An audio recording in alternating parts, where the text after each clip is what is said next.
ही दृश्य आपण जुना राजवाडा पोलीस ठाण्याबाहेरची पाहतोय। मोठ्या संख्येने शिवप्रेमी इथे जमलेले आहेत। आतमध्ये जुना राजवाडा पोलीस स्थानकातच कोरटकरला सध्या ठेवण्यात आलेला आहे आणि आता वैद्यकीय तपासणीनंतर दुपारी कोर्टात हजर केले जाणार आहे, सत्र न्यायालयापुढे हजर केले जाणार आहे। मात्र हातात चप्पल घेऊन शिवप्रेमी इथे आलेले आहेत, आक्रमक झालेले आहेत।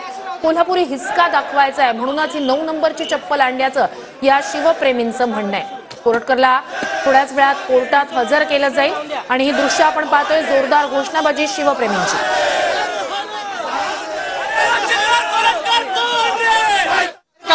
आपण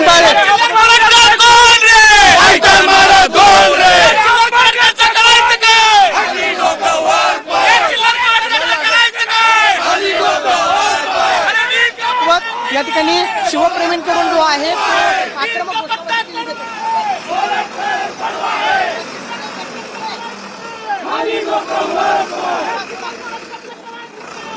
आपण पाहतोय की कोल्हापुरी पायतान जे आहे ते या ठिकाणी दाखवत हे सगळे शिवप्रेमी जे आहे आक्रमक झालेले पाहायला मिळतात। हा सगळा पोलिसांचा बंदोबस्त या ठिकाणी आहे, मात्र तरी सुद्धा आपण पाहतोय की पोलिसांचा आपण पाहतोय की कोल्हापुरी छत्रपती शिवाजी महाराज की कोल्हापुरी चप्पल तुम्ही हातामध्ये घेतली,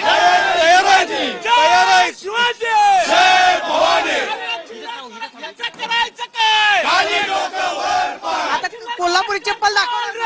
कोल्हापूर चप्पल त्याला मारायची इच्छा आहे। हरामखोर फक्त बाहेर आला, दुसऱ्या आमच्या ताब्यात द्या म्हणा त्याला। त्याचा बंदोबस्त कोल्हापूर चप्पलानं करतो, त्याचा बंदोबस्त। एवढा सगळा बंदोबस्त कशासाठी लावलाय काय माहित होता पोलिसांनी कशावर बंदोबस्त लावलाय? त्यांचा जावई असेल, त्यांचा पाहुणा आहे का जावई आम्हाला माहित नाही, पण हरामखोराला चप्पलाची प्रसाद दिल्याशिवाय राहणार नाही। कोल्हापुरी प्रसाद त्याला देणार। दुसऱ्या बाजूला सगळे शिवप्रेमी जे आहेत ते या ठिकाणी मोठ्या प्रमाणावरती जमलेले आहेत आणि याच ठिकाणाहून प्रशांत कोरटकरचा आपण पाहतोय की हा ताफा जो आहे तो या ठिकाणाहून जाणार आहे आणि आपण पाहतोय की कोल्हापुरी चप्पल हातामध्ये घेऊन हे सगळे शिवप्रेमी जे आहेत ते प्रशांत कोरटकरचा निषेध करताना पाहायला मिळतात। तणावपूर्ण परिस्थिती आहे या सगळ्या परिसरामध्ये। हा सगळा शिवप्रेमींचा जत्था आपण पाहतोय की मोठ्या प्रमाणावरती जमलेला आहे। छत्रपती शिवाजी महाराजांच्या नावानं घोषणाबाजी जी आहे त्या ठिकाणी केली जाते आणि घोषणाबाजी करत आपण पाहतोय की याच गाडीतून प्रशांत कोरटकरला जे आहे अगदी थोड्याच वेळात कोर्टामध्ये हजर केलं जाते। मात्र दुसऱ्या बाजूला हा सगळा आपण पाहतोय की शिवप्रेमी जे आहेत मोठ्या प्रमाणावरती जमलेले आहेत। शिवप्रेमींकडून आक्रमक भूमिका जी आहे त्या ठिकाणी घेतली जाते की कोणत्याही परिस्थितीमध्ये आम्ही आमचा कोल्हापूर पद्धतीचा जो पायतान आहे आम्ही त्याच्यावरती फेकणार। काय आता मागणी असणार आहे पुढची? अटक झालेली आहे, कोर्टामध्ये घेऊन झाला तर काय कारवाई झाली पाहिजे? अहो कोर्ट कचऱ्या सगळ्या त्यासनी मॅनेज आहेत, ठरवून आहे। सरकारचा जावई आहे तो, त्याला द्यायला पाहिजे ना लोकांच्या समोर, तोंड सुजवायला पाहिजे। ज्या पद्धतीनं गाव गुंडाला चोपतात त्या पद्धतीनं पोलिसांनी इथनं फटकारत तिथपर्यंत त्याला मारत नेला असता, ही भूमी पवित्र झाली असती। त्याच्या अपमानाला त्याला कुठेतरी पुण्य लाभलं असतं, त्याला मारला पाहिजे लोकांनी। त्याला पोलिसांनी अगदी VIP ट्रीटमेंट दिलेलं आहे, याचा आम्ही निषेध करतो। आता काय कारवाईचे? आता कोर्टामध्ये हे सगळं प्रकरण आहे। छत्रपती शिवाजी महाराजांचा अपमान झाला, इंद्रजी सावंतांना धमकी दिली, 1 महिना लागला प्रशांत कोरटकरला अटक करण्यासाठी। गृह खात्याचं अपयश आहे असं वाटतं? नाही, गृह खात्यानं सोयीनुसार सगळं काम केलेलं आहे। अर्थसंकल्प चालू आहे, अधिवेशन सुरू आहे। अधिवेशनाच्या काळामध्ये आपले विषय बाजूला करून कोरटकरचा विषय आज मोठा केला तिने। हे त्याच्यामधलं दुसऱ्या पद्धतीनं राजकारण सुद्धा केलेलं आहे, म्हणजे त्यांच्या पोटातलं एक पद्धतीनं विष काढलं, छत्रपती शिवरायांचा अपमान केला, महाराष्ट्र अधिवेशनच्या काळात दुसऱ्या मुद्द्यावर भडकवून ठेवला आणि मग आता परत त्याला नेऊन कोर्टातनं सोडवून येतील ते। कोरटकरने एक व्हिडिओ सुद्धा बनवला होता छत्रपती शिवाजी महाराजांना हार घालतानाचा, हे सगळं बनव होता का? अहो तो फेक माणूस आहे। शिवाजी महाराजांची भक्ती अशी दाखवतात काय आणले म्हणा त्याला? अशा तोंडातून शिवाय आल्यात। खरं पोलीस प्रशासनानं टाकलेला दबाव आणि त्यांचं कायदा सुव्यवस्था बिघडू नये म्हणून आम्ही हे पाऊल उचलले। आम्ही शांततेत आहे। आमच्या डोक्याचा राग अनावर करू नका, त्याला आमच्या ताब्यात द्या। तो तुमचा घर जावाई नाहीये। कोल्हापूरच्या सुपुत्राची तसेच छत्रपती शिवाजी महाराजांचा त्यानं अपमान केलेला आहे आणि त्याची आमची इच्छा आहे की त्याला इथून फरफडत न्यावा। हा काय जावई आहे का सरकारचा?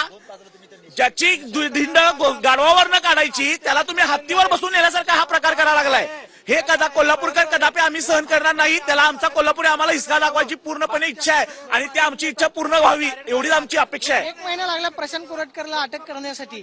तेलंगणात तो पाहून गेला, गृह खात्याचं पोलिसांचं अपयश आहे का? मग हे पूर्णपणे ज्याला कोरटकर सारख्या या चिल्लर माणसाला पाठीशी घालणाऱ्या पूर्णपणे प्रशासनातील मंत्र्यांचा तसेच या गृहमंत्र्यांचा ह्याच्याशी अधिकार आहे आणि पूर्णपणे मी सांगतो ह्याच्या पाठीमागे त्यांचीच ताकद असणार आहे। त्याशिवाय एवढं मोठं हे 1 महिना त्याला म्हणाले की हा चिल्लर माणूस आहे।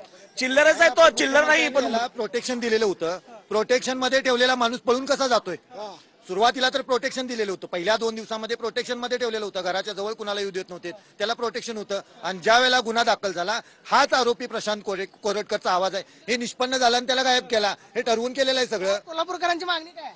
कोल्हापूरकरांची मागणी म्हणजे कोरटकरला कोल्हापूर एसका दाखवला पाहिजे.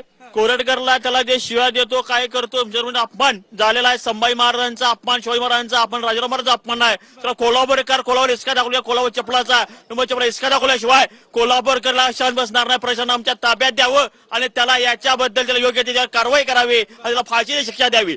आता प्रशांत कोरटकरनं मध्यंतरी एक व्हिडिओ पण बनवला होता शिवाजी महाराजांच्या पुतळ्याला हार घालतानाचा. मग हे काय सगळं बनाव केलं का मग? त्याने बनावट केलेला आहे, हे त्याने बनावट आणि चुकीचं केलेलं आहे. त्याच्यावर योग्य ती कारवाई करावी, त्याला फाशी शिक्षा द्यावी आणि न्यायालयात फाशी शिक्षा द्यावी. याला कोल्हापूर एसका दाखवल्याशिवाय कोल्हापूरकर शांत बसणार नाहीत. प्रशांत कोरटकरला कोण पाठीशी घालते असं वाटतं का? प्रशांत कोरटकरला पोलीस प्रशासन, नेते मंडळी, अधिकारी पाठीशी घालतात. त्यांच्या योग्य ती कारवाई त्यांनी करावी.